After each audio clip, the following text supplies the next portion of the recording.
प्रिय विद्यार्थियों, मैं हरि सिंह मीना, सहआचार्य, भौतिक विभाग, राजकीय महाविद्यालय राजगढ़। हम जो स्टडी कर रहे हैं वो है आपकी इलेक्ट्रोमैग्नेटिज्म, और इसमें यूनिट फर्स्ट हम कवर कर चुके हैं, जिसमें हम स्केलर और वेक्टर फील्ड की बात कर चुके हैं। इसमें हमने कॉन्सेप्ट ऑफ फील्ड की बात की, इसमें हमने ग्रेडियंट ऑफ स्केलर फील्ड की बात करी, इसमें हमने डाइवर्जेंस ऑफ वेक्टर फील्ड की भी बात करी। डाइवर्जेंस और कार्टेशियन कोऑर्डिनेट में हम कैसे उसको व्युत्पत्ति करते हैं ये बात की।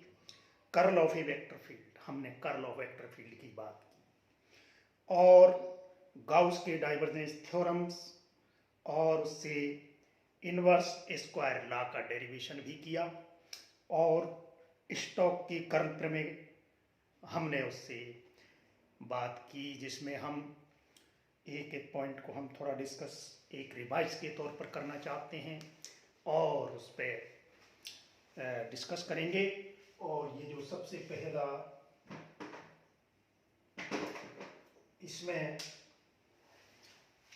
तो जो मेन हमारी जो समरी है, जो समरी इसमें जा रही है कि ये है आपका ग्रेडियंट फाई, एक है डाइवर्जेंस वेक्टर ए, एक है curl of vector A.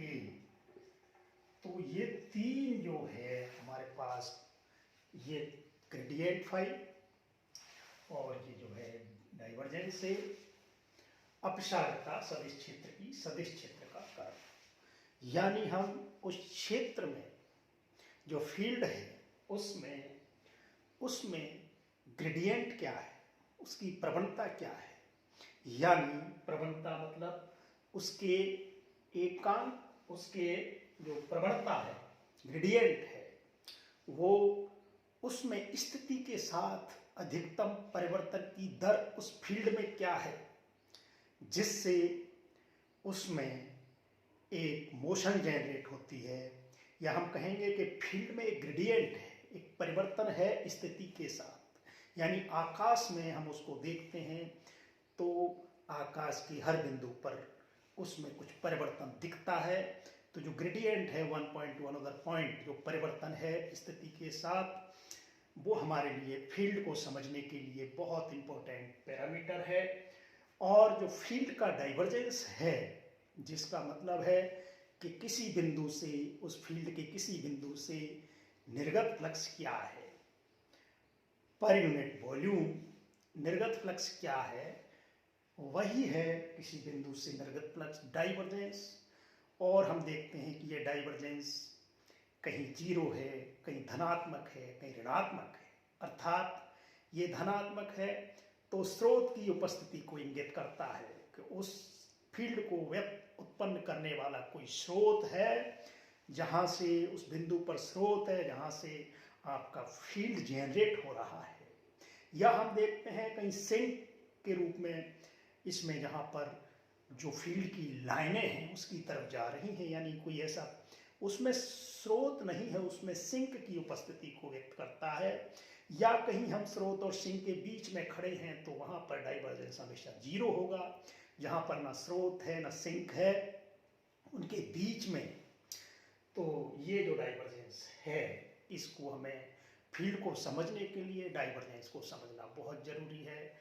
Del dot ए ये डाइवर्जेंस होगा, डेल ऑपरेटर है यहाँ पर, इसको अच्छी तरह समझ लेना चाहिए। डेल फाई, डेल ए और डेल क्रॉस ए, ये डेल ऑपरेटर, इसको हम किसी भी रूप में व्यक्त कर सकते हैं। कार्तीय, गोलीय, बेलनाकार निर्देशांकों के रूप में हम डेल ऑपरेटर को लिख करके और समस्या के अनुकूल हम व्याख्या करते हैं।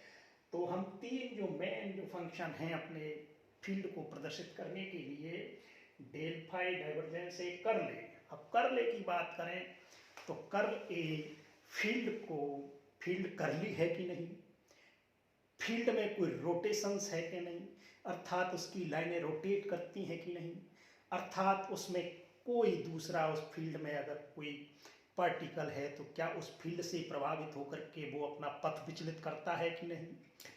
तो ये जो कर्ली फील्ड की जो कर्ली है, जो जो एक भंवर है फील्ड में, एक भंवर है, एक साइक्लोन है फील्ड का साइक्लोन, उसको हमें समझना है कि फील्ड में क्या फील्ड में साइक्लोन है, क्या फील्ड में स्रोत है, क्या फील्ड में ग्रेडियंट है।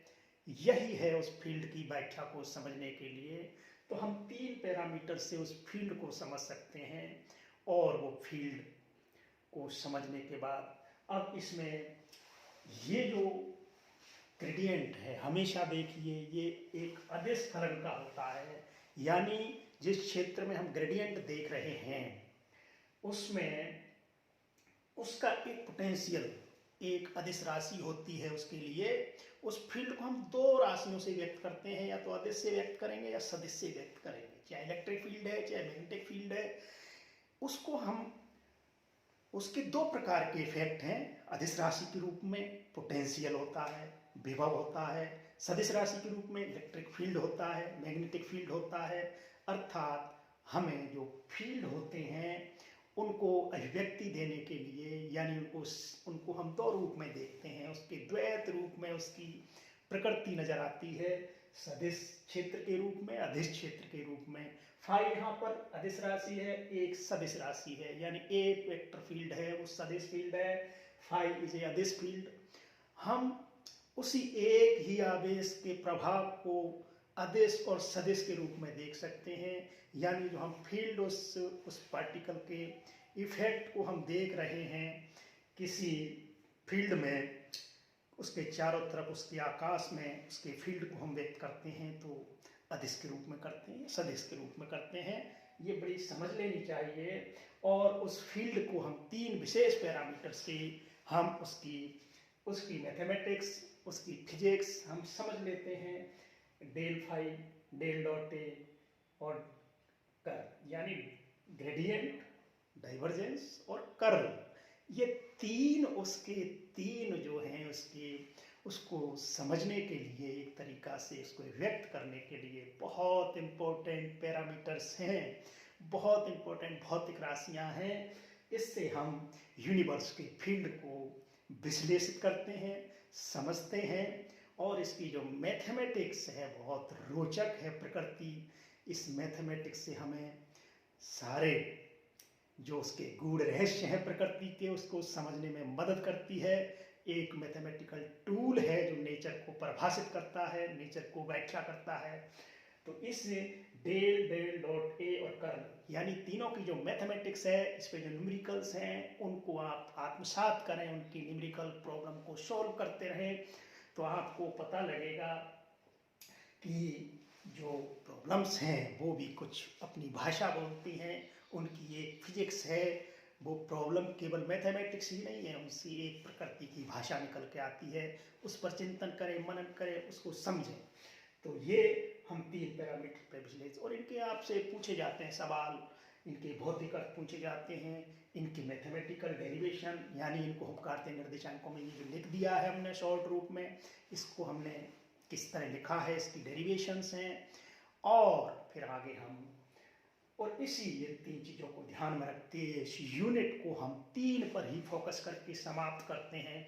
इसलिए इन तीनों फंक्शन को आप बड़े आत्मसात करें, इसकी गहराई तक पहुँचें। केवल एक रटने पिटने वाला ये मैथमेटिक्स नहीं है, ये एक ऐसी फिजिक्स है जो हमारी प्रकृति को नित नया रूप देती है, नित नए अनुभव देती है। आप फिजिक्स को एंजॉय करें। धन्यवाद। जय हिंद।